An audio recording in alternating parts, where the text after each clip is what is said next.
നമ്മളിങ്ങനെയുള്ള ഇപ്പോൾ വന്ദന കേസിലായാലും വ്യക്തമായിട്ട് എല്ലാവരും കണ്ടതാണ്, പോലീസുകാരും കണ്ടതാണ് ആരാണ് ഈ കൃത്യം ചെയ്തതെന്ന്. ഈ 51 വെട്ടിൻ്റെ കാര്യത്തിലായാലും എല്ലാവർക്കും അറിയാം ഇതാരാ ചെയ്തതെന്ന്. ചെയ്യാത്തവരും അതിനകത്ത് ഉൾപ്പെട്ടിട്ടുണ്ട്. അവരുടെ എല്ലാം കുടുംബങ്ങളുടെ അവസ്ഥയും നമ്മുടെ ഹൃദയം നനയിപ്പിക്കണം. അവർ പറയുന്നത് വെറും നുണയാണെന്ന് നമുക്കങ്ങ് തള്ളിക്കളയാനൊക്കത്തില്ല. ഇതിനെല്ലാം ഒരു സത്യമുണ്ട്, കോൺസ്പിറേറ്റേഴ്സ് അവിടെ. അപ്പോൾ അങ്ങനെ രാഷ്ട്രീയ ലാഞ്ചനയുടെ പുറത്ത് ഇതിനെ പിന്തുണയ്ക്കാനും തെളിവ് നശിപ്പിക്കാനും പ്രതികൾക്ക് കുടപിടിക്കാനും ഇറക്കുന്ന ഒരു സമൂഹമുണ്ടെങ്കിൽ അവരാണ് ഇതിൻ്റെ കോൺസ്പിറേറ്റേഴ്സ്. അപ്പോൾ ഇതൊക്കെ ആരാണ് ചോദ്യം ചെയ്യുന്നത്? രാജാവ് കള്ളനല്ല എന്ന് ആദ്യം നമുക്ക് വിശ്വാസം വരണ്ടേ?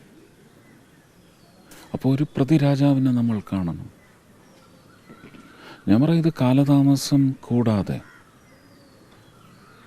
ജുഡീഷ്യൽ അന്വേഷണം ഇപ്പം ഗവർണർ ഉത്തരവിട്ടിട്ടുണ്ട്. ഞാൻ പറയുന്നത് ഇത് ഒരു എക്സ്റ്റേണൽ ഏജൻസി, CBI പോലെ ഒരു സംഘം ഉറപ്പായിട്ടും. ആഭ്യന്തരമന്ത്രി അമിത്ഷാ കേരളത്തിൽ വരുന്നുണ്ടെന്നാണ് പറയുന്നത്. മറിച്ച് അദ്ദേഹത്തിന് നേരത്തെ കണ്ട് ആവശ്യപ്പെടുകയുള്ളൂ. അതിപ്പോൾ അദ്ദേഹം ഇങ്ങോട്ട് വരണമെന്നില്ല, നമുക്കെപ്പോൾ വേണമെങ്കിലും വിളിക്കാവുന്നതാണ്. പക്ഷെ അവിടെ അല്ലല്ലോ ഇതിരിക്കുന്നത്. ഇവിടെ ഹൈക്കോടതിയിൽ നിന്ന് കനിവുണ്ടാവണം. അതെ, അത് ഹൈക്കോടതി വഴിയാണ്. സ്റ്റേറ്റ് സർക്കാർ അവിടെ സമ്മതിക്കണം. ഒളിക്കാനും മറയ്ക്കാനും രക്ഷിക്കാനും ഒന്നും ഇല്ലെങ്കിൽ ഉറപ്പായിട്ടും ആവശ്യപ്പെടുന്നതിന് മുമ്പ് സർക്കാർ അത് കോടതിയിൽ സമ്മതിക്കും. ഞാൻ ആ VCയുടെ നിങ്ങളുടെ മുമ്പിൽ ഇരുന്ന് സംസാരിക്കുന്ന ആ ഒരു പോർഷൻ കണ്ടിരുന്നു. എനിക്ക് തോന്നുന്നു ആദ്യം അറസ്റ്റ് ചെയ്യേണ്ടത് അയാളെയാണ്. ഡീനിനെ ഞാൻ കണ്ടിട്ടില്ല, എനിക്കറിയില്ല.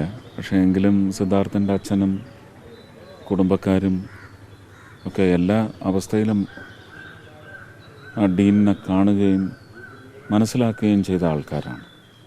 അവർ പകർന്ന് തന്ന അറിവിൽ നിന്ന്